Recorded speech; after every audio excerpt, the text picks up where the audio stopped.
We similarly saw from TV Pakistan, if you'd like to entertain my question also. The world is not stupid. You're not going to confuse anybody anymore. So I hope through your channel that message goes. I really don't see the basis for your question. In your response, you said, quote, "It is hypocrisy." I thought you were supposed to ask me a question.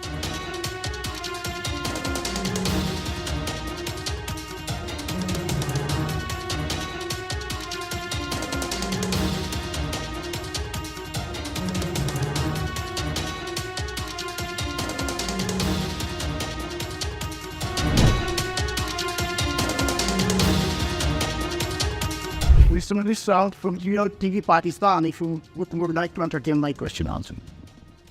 Okay.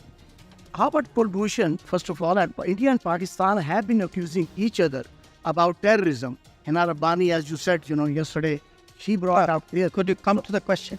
My question is, how long South Asia is going to see this terrorism disseminating from New Delhi, Kabul, and Pakistan? How long they are going to be at war, number one? And second, and how about the UN Security Council resolutions on Kashmir? Does India abide by it or not? You're asking the wrong minister when you say how long will we do this, because it is the ministers of Pakistan who will tell you how long Pakistan intends to practice terrorism. So look, at the end of the day, the world is not stupid. The world is not forgetful. And the world does, increasingly call out countries and organizations and people who indulge in terrorism. And by taking that debate elsewhere, you're not going to hide it. You're not going to confuse anybody anymore. People have figured it out. So my advice is, please clean up your act. Please try to be a good neighbor. Please try and contribute to what the rest of the world is trying to do today, which is economic growth, progress, development. So I hope through your channel that message goes through.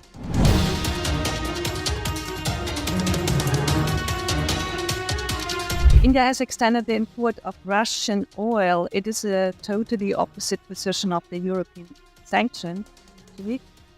Will you change your attitude during the G20 presidency? First, we need to establish the facts very clearly. The European Union, between February 24th and 17th November, has imported more fossil fuel from Russia than the next 10 countries combined.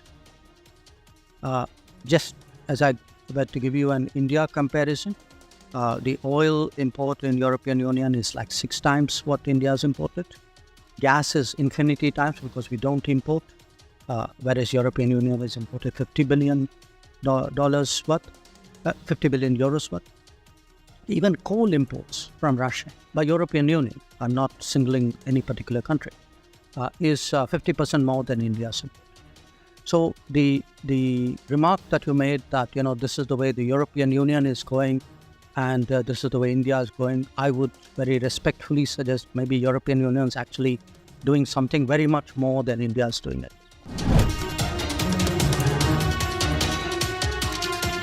Mr. Borrell is not here today, not here now, but he was in the meeting, and he told the Financial Times before the meeting that the EU should be putting sanctions on refined oil products from India using Russian oil. You're right, Mr. Borrell is not with us now, but I really don't see the basis for your question, because my understanding of the Council regulations is that if Russian crude is substantially transformed in a third country, then it's not treated as Russian anymore.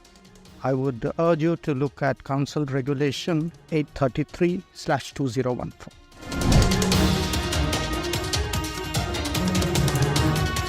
I actually want to follow up with something you said at an India Today event a while ago. You were asked about India's downgrading in Freedom House and VDEM and other democracy scores.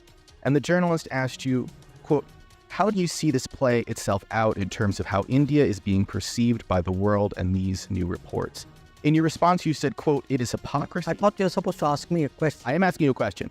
It is hypocrisy. We have a self-appointed custodians of the world who find it difficult to stomach that someone in India is not looking for their approval, is not willing to play the game they want to play. That doesn't actually answer the journalist's question. So I want to ask you again, are you concerned that perceived democratic backsliding in India is going to undermine its efforts to become a rising power in the world? I think it answers the question if you would be objective enough to understand it. I think it says very clearly that the people who are writing these reports have a strong bias. Often they distort facts. Many of these reports are actually riddled with inaccuracy. So I put it to you, there's an ideological agenda out there. I don't know why that's hard to understand.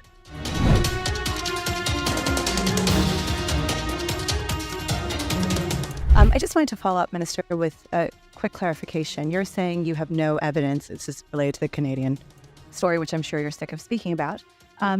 Have the Canadians, there's been reporting that there have been progressive visits from the Canadians to India, including in August. You're saying that you've never familiarized yourself with the documents that were, or no documents have been provided to you by the Canadians that purport to show evidence that Indian officials in Canada were aware of this attack. You have not seen Let me understand that. Are you saying the Canadians gave us documents? I'm asking you if the Canadians gave you the intercepted documents. No, look, Indian diplomatic communication. I have said that if somebody gives us specific or relevant information, we're prepared to look at it. So you have not received those intercepted communications from If I had, would I not be looking at it? I'm asking you for a yes or no. I think he's given us the answer. And the other question I was going to ask No, I'm not answering a second. Oh,